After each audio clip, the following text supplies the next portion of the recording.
ஜெயம் தரும் இயேசு கருத்து வசனம். ஜெயம் கொள்கிறவன் எல்லாவற்றையும் சுதந்திரித்துக் கொள்ளுவான்.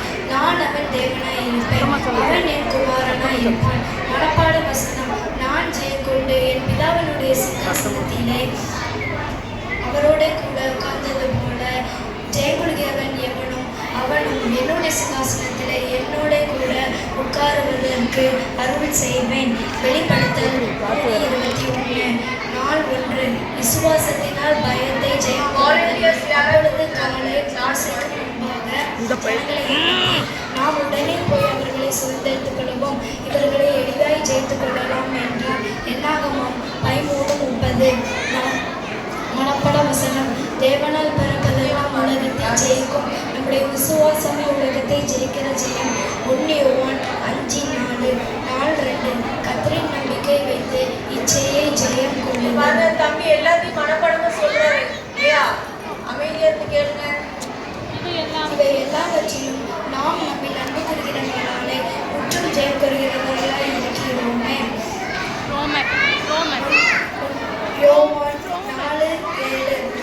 மனப்பாட வசனம். பிரியமானவர்களே, நீங்கள் ஒருவரில் ஒருவர் அன்பு கூறுங்கள், ஏனெனில் அன்பு தேவனால் உண்டாயிருக்கிறது. அன்பு கூறுகிறவன் எவனும் தேவனால் பிறந்து அவரை அறிந்திருக்கிறான். 1 யோவான் 5:4. நாள் 3. கர்த்தரில் நம்பிக்கை வைத்து உலகை ஜெயம் கொள்ளுதல். மரணம் நேடுகிறதா இருந்தாலும் அதற்கு தப்பும்படி தங்கள் ஜீவனை பாருங்கள். ஆட்டுக்குட்டியின் ரத்தத்தினாலும் தங்கள் அவனை வெளிப்படுத்த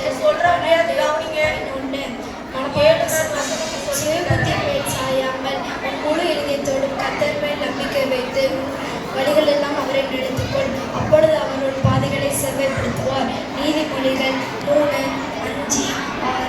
நாள் 4. பாடுகளை சகித்து சோதனைகளை ஜெயம் கொள்ளுங்கள்.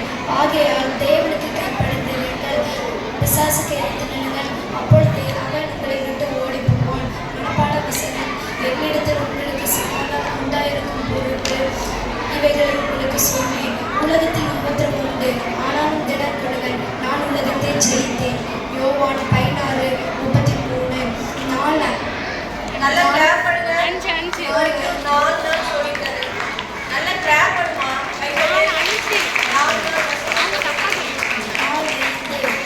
கர்த்தருக்கு கீழ்ப்படிந்து சத்துருவை ஜெயம் கொள்ளுதல். கர்த்தர் பட்டயத்தினாலும் நீதினாலும் ரட்சிக்கிறவர்கள் என்பதை இந்த ஜனக்கூட்டம் எல்லாம் அறிந்து கொள்ளும். அவரே தேவன், ஒருவனை தாழ்த்தி ஒருவனை உயர்த்துகிறார். சங்கீதம் 140. 1 சாமுவேல் 17:47. மனப்பாட வசனம். என் கைகளை போருக்கும் என் விரல்களை யுத்தத்திற்கு படிப்பிக்கிற என்னுடைய கற்பனையாகிய கர்த்தருக்கு ஸ்தோத்திரம். சங்கீதம் 144:1. நாள் 6. தோல்வியை வைத்து கர்த்தரால் ஜெயம் கொள்ளுதல். கிழக்கிலும் மேற்கிலும் வனாந்திரத்து செயல்களும் ஜெயவராது. தேவனே ஞானத்தை ஒருவனை தாழ்த்தி ஒருவனை உயர்த்துகிறார். சங்கீதம் 75:6-7. மனப்பாட வசனம். கர்த்தருக்கு விரோதமான நாடும் இல்லை, புத்தியும் இல்லை, ஆலோசனையும் இல்லை. குதிரை யுத்த நாளுக்கு நடத்தப்படும், ஜெயமும் கர்த்தரால் வரும். நீதிமொழிகள் 21:30-31. நாள் 7. தேவ வார்த்தையை நிலைத்திருந்து பரலோகத்தை ஜெயம் பெறுங்கள். கருத்து வசனம். மரணம் நேடுகிறதா இருந்தாலும் அதற்கு தப்பும்படி தங்கள் ஜீவனை பாராமல் ஆட்டுக்குட்டிகளின் ரத்தத்தையும் தங்கள் சாட்சிய வசனத்தினாலும் அவனை ஜெயித்தார்கள். வெளிப்படுத்தல் 12:11. மனப்பாட வசனம். நம்முடைய கர்த்தராகிய இயேசு கிறிஸ்துவினாலே நமக்கு ஜெயம் கொடுக்கிற இயேசு கிறிஸ்துவுக்கு ஸ்தோத்திரம். 2 Corinthians 15:56.